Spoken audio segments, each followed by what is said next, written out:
surrounded in the world by rampant immorality. 130,000 babies were aborted today. Sex trafficking, a $58 billion industry worldwide. Some cultures abusing distinctions between male and female, other cultures ignoring distinctions between male and female. Over 1 billion people live and die in desperate poverty.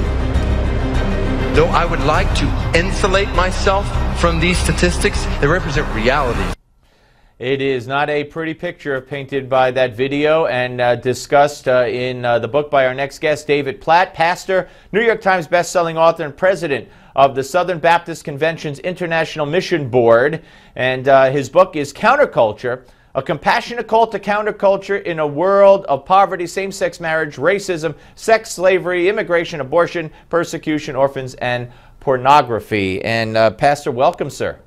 It's good to be here, Steve. Well, it's such an important topic and such an important literary work that you've produced. And, you know, when you hear this from the top down, when you hear the President of the United States trash Christianity at the National Prayer Breakfast, when you hear the National Security Advisor talk about how more than terrorism, a bigger concern is LGBT rights, I mean, how do you accomplish what you preach when that's what's running our country?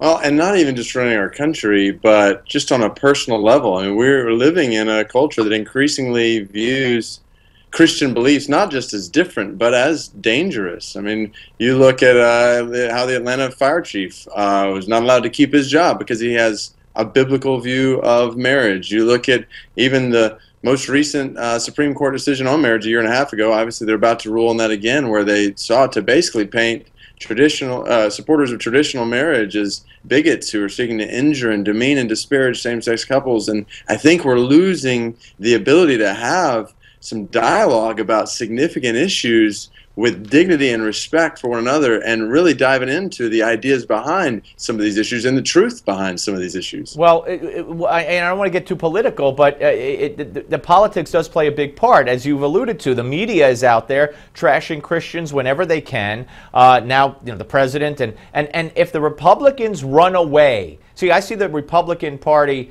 as the only hope, at least politically speaking, to try to get us back on a right moral track, if you will. Not that it can be done just politically. Obviously, you know better than I, and we'll ask you in a second what people could do on their own. But if the Republicans say, uh-oh, the media will just kill us if we address same-sex marriage, or if we address abortion, or if we address, you know, this or that, then we all lose.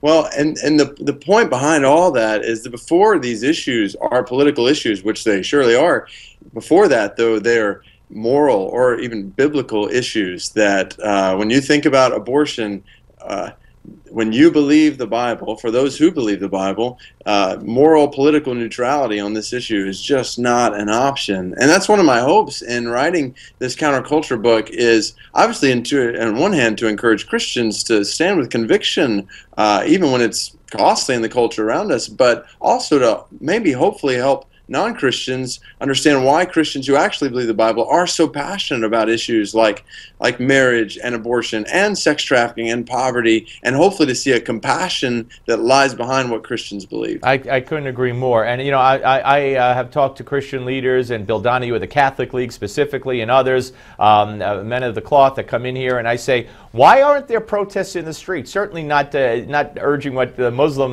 fanatics do, but, you know, when you have the crucifix put in a jar of urine, or elephant dung on the Virgin Mary, or, more importantly, perhaps, Christians being slaughtered all over the world, why isn't there marches on Washington or peaceful protests in mass scale? And I don't have an answer, and they usually don't have an answer. Why is it that Christians aren't more motivated to speak out in mass? Well, when you certainly look around the world, and then increasingly in our own culture, thankfully not to the extent, I mean, there's about 100 or so Christians at least who die for their faith around the world every single month. But increasingly, even in our culture, and really it's not even just a Christian, non-Christian issue, when any group loses the ability to speak freely and act consistently based on their beliefs, we're eroding some of the primary principles that our country was founded on. When I look, and there's story after story, when I look at a story like New Mexico, where a photographer is fined because she wouldn't photograph a same-sex and the chaplain in the Army and the bakery owners, and right on down the line. Listen, Pastor, I hope you'll come back, David. I have a lot more to talk about with you. But folks, the book Counterculture by David Platt. It's a great read and a very important book. I thank you very much, sir, for your time. Thanks, Steve. Take care. All right, ladies and gentlemen, it's just frustrating to talk about where we are as a nation right now. But we'll be back with more of the Steve Malzberg Show, only on Newsmax Television.